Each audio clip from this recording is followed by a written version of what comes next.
नमस्कार, आप देख रहे हैं न्यूज टॉप 9। मैं हूं आपके साथ प्रीति रघुनंदन। बुलेटिन में सबसे पहले बात करेंगे गाजा फ्रंट की, जहां इजरायली सेना का बारूदी कहर लगातार जारी है। दूसरी ओर लेबनान से हो रहे रॉकेट अटैक से इजरायली शहरों में कोहराम है। मिडिल ईस्ट संकट से जुड़ी खबरों के लिए देखिए महायुद्ध टॉप 9। दक्षिण गाजा में इजरायल ने नॉन स्टॉप बमबारी की। जैतून में हमास के ठिकानों पर प्रचंड प्रहार हुआ। गाइडेड बमों से किए गए हमलों में कई बुनियादी ढांचे जमींदोज हो गए। आईडीएफ के हमले के बाद जैतून का आसमान धुएं से भर गया। करीब 6 हमास लड़ाकों की मौत की खबर है। ईरान और हिजबुल्लाह की चेतावनी के बावजूद गाजा में आईडीएफ की स्ट्राइक शनिवार को भी जारी रही। ऑपरेशन की विध्वंसक शुरुआत खान यूनुस में बमबारी से हुई। इजरायली जेट ने सबसे पहले पुराने मस्जिद को निशाना बनाया। यहाँ हमास लड़ाकों के छिपे होने की खबर थी। गाजा के राफा, खान यूनिस और दीर अल बलाह के पास हमास के करीब 30 ठिकानों पर भीषण बमबारी हुई। इजरायली विमानों ने रॉकेट लॉन्च साइट को भी तबाह कर दिया। तेल सुल्तान, दीर अल बलाह और नेट जरीम कॉरिडोर में आईडीएफ का ग्राउंड ऑपरेशन भी जारी है।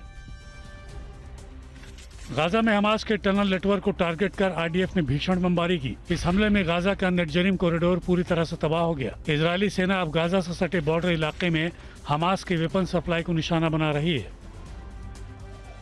इजरायल फोर्स का सेंट्रल गाजा में भी हमले जारी है। नुसरत कैंप में पिन पॉइंट अटैक कर हमास का कमांड सेंटर तबाह कर दिया गया। आईडीएफ की क्रूज मिसाइल सीधे बिल्डिंग की छत पर गिरी। इस दौरान जबरदस्त विस्फोट हुआ। इजरायली सेना के हमले लेबनान में भी जारी रहे। दक्षिणी लेबनान के टायर हरफा में आईडीएफ ने हिजबुल्लाह का लॉन्च पैड नष्ट कर दिया। आईडीएफ सूत्रों के मुताबिक एयर स्ट्राइक के वक्त हिजबुल्लाह लड़ाके रॉकेट लॉन्च करने की तैयारी कर रहे थे।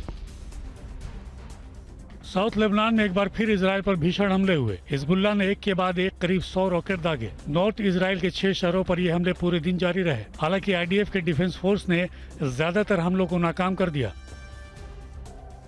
टायर हरफा में आईडीएफ के हमले का बदला हिजबुल्लाह ने नॉर्थ इजरायल से लिया। देर रात अलग अलग इलाकों में रॉकेट से दर्जन भर हमले हुए। नॉर्थ इजरायल की रिहायशी इलाकों में रात भर अलर्ट के सायरन बजते रहे।